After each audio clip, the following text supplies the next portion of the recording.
Good morning, everyone. Thank you to the organizers of GET for inviting me here today. I'm here to talk about the promise and peril of AI for education. I need to make clear that I am not a technology expert. I come squarely from the education space. My organization looks for global innovations in education and tries to assess the impact that these will have on society and the world at large.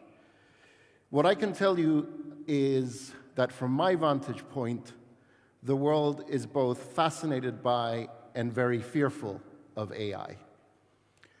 Outside this room, and maybe a few pockets in major technology hubs like Silicon Valley, London in the UK, very few people really understand the technology behind artificial intelligence, and even fewer, I think, can clearly articulate the implications that this new technology is going to have across a range of social, political, and economic questions.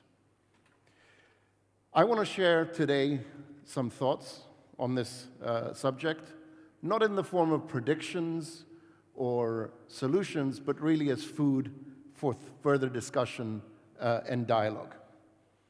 Now, the first thing that I want to make clear is that I know enough about the technology, and even though some of the visuals that I've chosen, you'll see later on, might suggest otherwise, that at least for the foreseeable future, I don't see AI equating to conscious intelligence androids like the Terminator that are going to take over the world.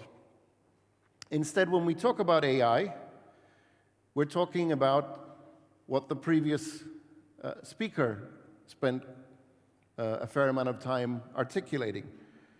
We're talking about computer-based, algorithm-driven programs that are capable of making decisions and are increasingly self-learning, and perhaps in the not-too-distant future will be self-programming as well. It's the kind of AI that's being developed by Google's DeepMind to do a range of complex tasks, from driving cars to diagnosing cancer. The second point that I want to make before going into the substance of my speech is that it's my conviction that the future of AI and its impact on humanity is not predetermined. Now, technological determinism is quite fashionable in some circles. It's the idea that technology is the main driver of history and that humanity is simply a passenger with a one-way ticket. I don't share that view. I think, in fact, we do have choices to make, and it's incumbent on us to make those choices in a way that creates the probability that we will produce the future that we would like to see for ourselves. So let's start with the promise of AI. Now, one of the big problems that we have in the education industry is that we don't have enough evidence-based studies to show what works and what doesn't in terms of pedagogical approaches. So big data and powerful analytical algorithms hold the promise that we can finally crack the code of how and when optimal learning occurs. And again, the previous speaker showed some of the ways that that is being applied today in China. Now, given sufficient access, AI also holds the promise that we can personalize lifelong learning. If, as we intuitively understand, we have different interests and learn in different ways, that AI holds the promise that we can have a tutor, a personal tutor almost, at our disposal throughout our lives. So imagine a world where AI, instead of pushing us towards one more turn at our favorite game or one more purchase at our favorite online store instead directed us towards the learning that we needed to acquire in order to enhance our career potential or to pursue our particular creative passion. Now, I believe that the ultimate promise of AI for education is that it can make viable multiple pathways to success for more and more individuals. Now, that already happens in the world, but outside the universally accepted academic pathway to success, alternative pathways in the arts or sports are more often than not left to serendipity. AI could change this. Now imagine having at your disposal, at the disposal of every student, every young adult, every lifelong learner, a career counselor that has intimate knowledge of your strengths, your preferences, and it is able to match those strengths and preferences with available career opportunities and, importantly, with the learning required to get you from point A to B. Now let's talk about the peril of AI. It's no accident that I have chosen this visual, the sinister-looking eyes that may remind you of George Orwell's Big Brother. In many respects, the future may already be with us.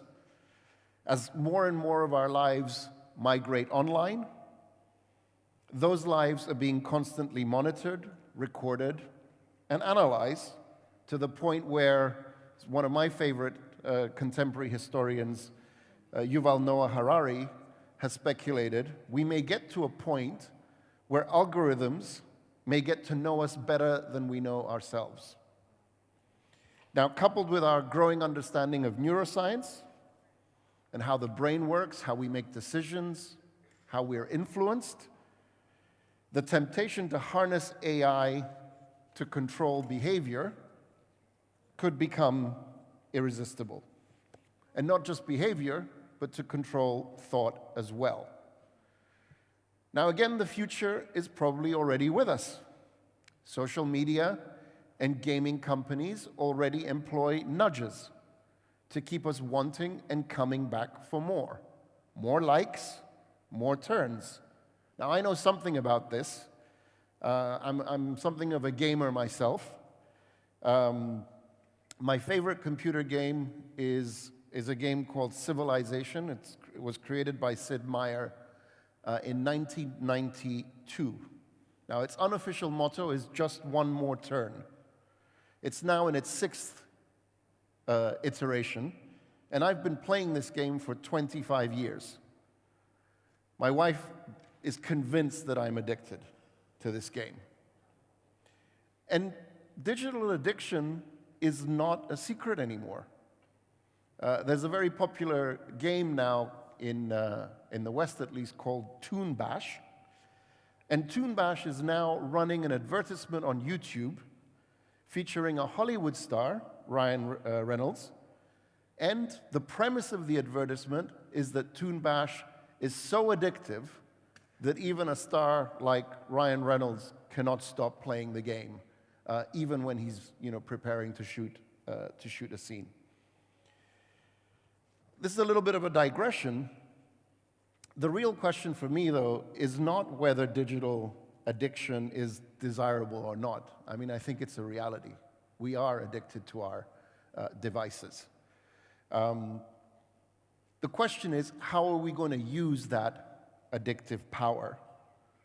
How are we going to harness that power, which will only become more prevalent, I believe, with AI-powered digital technologies? Are we going to harness it in the exercise, in order to exercise control, to prescribe thought and behavior, and promote uniformity, a kind of digital bread and circuses, if you will, to keep populations quiescent? Or are we going to use it to unlock the promise for individuals and societies to realize their full potential and pursue alternative pathways to success? It's my view that all pathways are possible. Now, we can move towards the promise of AI for education, or we can allow ourselves to drift towards the peril. Now, we, and particularly you who are involved in EdTech, have choices to make. And what I want to do now is just share a few ideas by way of conclusion that might hopefully nudge you in the direction of unlocking the promise of AI in education and avoiding the peril. The first idea that I want to share is that you, in the EdTech space and in the artificial intelligence space, should make a commitment that you will develop AI in the service of humanity. And not, as I fear is the case now, where humanity is simply the raw material that is being used to create AI regardless of outcome. So I invite you to join a growing movement around the world that seeks to establish a Hippocratic oath, the oath that doctors take all over the world. First, do no harm. Join that movement, create a Hippocratic oath for AI developers and professionals. Second, and I was encouraged by the previous previous speaker, commit to making AI for education available to all. Talk to and work with education professionals to ensure that the AI you are developing is designed to facilitate human learning and human flourishing regardless of the socioeconomic status of the individual learner.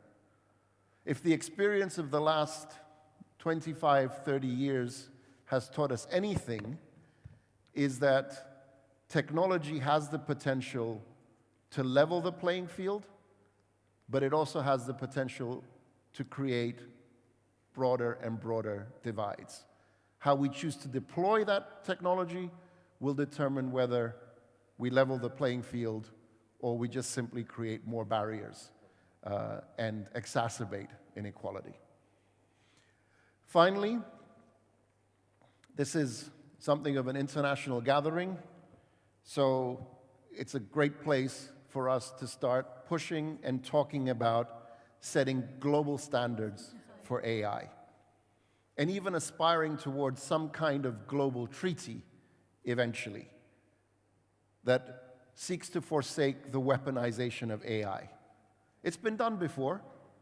Chemistry and biology are also very powerful tools, and as we know, they can be used to create powerful and destructive technologies.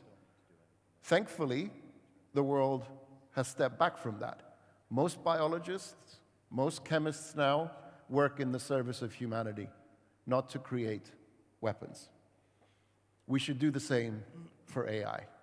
And I think it's a great place for us to continue having this debate here at GET in 2018. Thank you very much.